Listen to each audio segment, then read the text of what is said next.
Assalamualaikum warahmatullahi wabarakatuh. Nama saya Aslem Rehan Ababil dari kelas Digital Journalism 4G.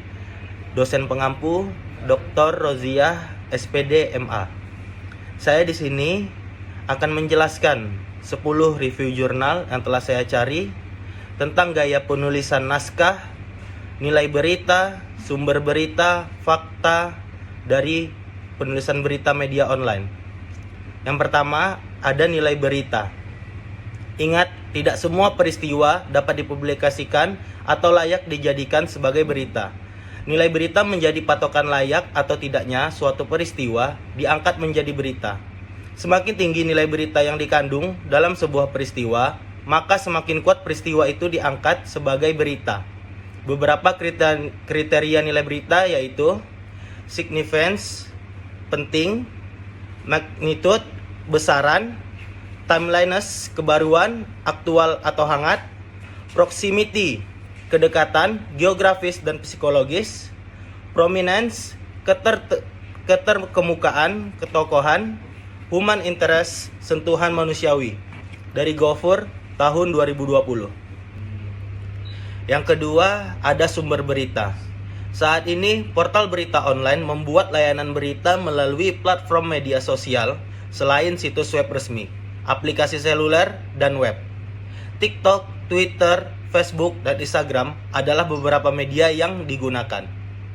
Situs berita juga mengikuti pola tren TikTok untuk jangkauan audiens yang maksimal. Rahmatullah dan Yuliati tahun 2022. Yang ketiga, ada future. Tulisan future merupakan salah satu jenis tulisan jurnalistik yang menggabungkan berita dan opini dengan gaya naratif.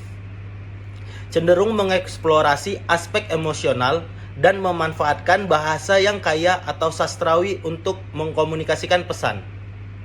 Gaya penulisan berita dan future berbeda secara signifikan. Penulisan berita umumnya bersifat resmi dan singkat, menggunakan bahasa yang mudah dipahami. Di sisi lain, penulisan future cenderung lebih eksperimental dan deskriptif, dengan fokus yang lebih besar pada pengungkapan emosi serta nuansa yang mendalami dalam sebuah cerita. Tulisan harus memiliki struktur, begitu juga dengan teks berita. Gambrianto dan Tias tahun 2023. Yang keempat, ada gaya penulisan dalam future.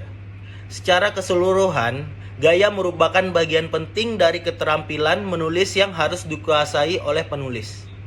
Karena gaya penulisan yang digunakan dalam berita dan future mempengaruhi kedua jenis penulisan secara berbeda.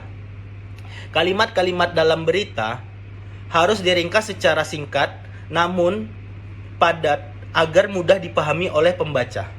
Dari Nurlita, Simbolon, dan Alamain tahun 2022. Yang kelima, ada penelitian gaya penulisan.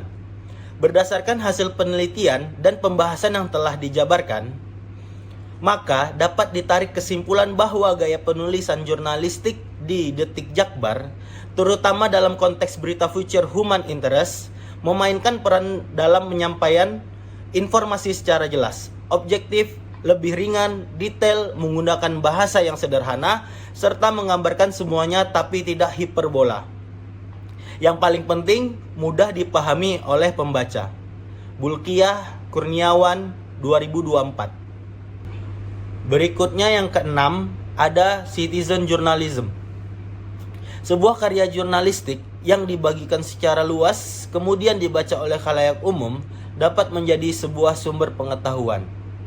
Karya jurnalistik tersebut dibuat oleh para jurnalis profesional atau wartawan, ataupun oleh pelaku citizen journalism. Karya jurnalistik tersebut dapat berupa macam-macam seperti suara, video, dan juga tulisan. Kegiatan penyebarluasan sebuah karya jurnalistik dapat dilakukan di berbagai media, seperti media online, televisi, radio, dan saat ini media sosial juga digunakan untuk penyebarluasan sebuah berita. Pamungkas, Suherdiana, dan Tresnawati 2020. Yang ketujuh, ada fakta dari penulisan berita. Dalam teori Kovacs and Rosenthal, kewajiban pertama jurnalisme adalah kebenaran. Oleh karena itu, informasi, sumber data, hingga data-data pendukung tentang liputan pemberitaan harus dapat dipertanggungjawabkan. Salah satu cara untuk memperoleh data yang faktual adalah dengan melakukan liputan langsung ke tempat kejadian perkara atau bisa disebut TKP. Kristina dan Setiawan tahun 2021. Yang kedelapan, ada fokus penulisan.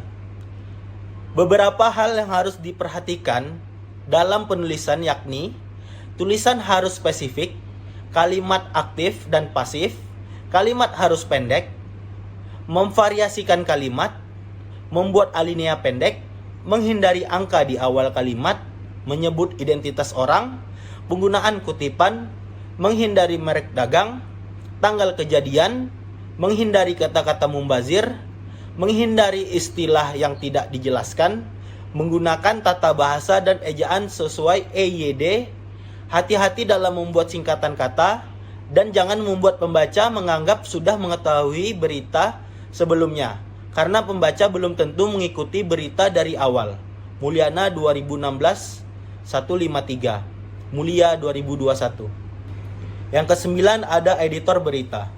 Lowry tahun 2009 mencatat bahwa editor berita secara tradisional tidak peduli atau memahami permintaan audiens mereka berbagai macam konten berita. Baru-baru ini, Boskowski dan rekan-rekannya juga menemukan celah yang terus-menerus antara apa yang disukai wartawan dan apa yang diinginkan khalayak internasional. Secara khusus, sementara jurnalis lebih suka berita keras, audiens cenderung menyukai berita lunak. Boskowski 2010, Suciati dan Fauziah 2020. Yang ke-10 dan yang terakhir, ada media online. Media online telah menjadi kebutuhan sehari-hari masyarakat yang sering digunakan sebagai sarana untuk mendapatkan atau mencari informasi secara gratis, mudah diakses, dan terjangkau.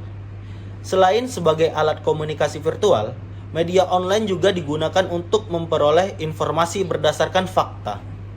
Nasution, Farida, dan Lestari tahun 2023. Baiklah, sekian presentasi dari saya. Kurang dan lebihnya mohon maaf. Saya Aslam Rehan Ababil. Assalamualaikum warahmatullahi wabarakatuh.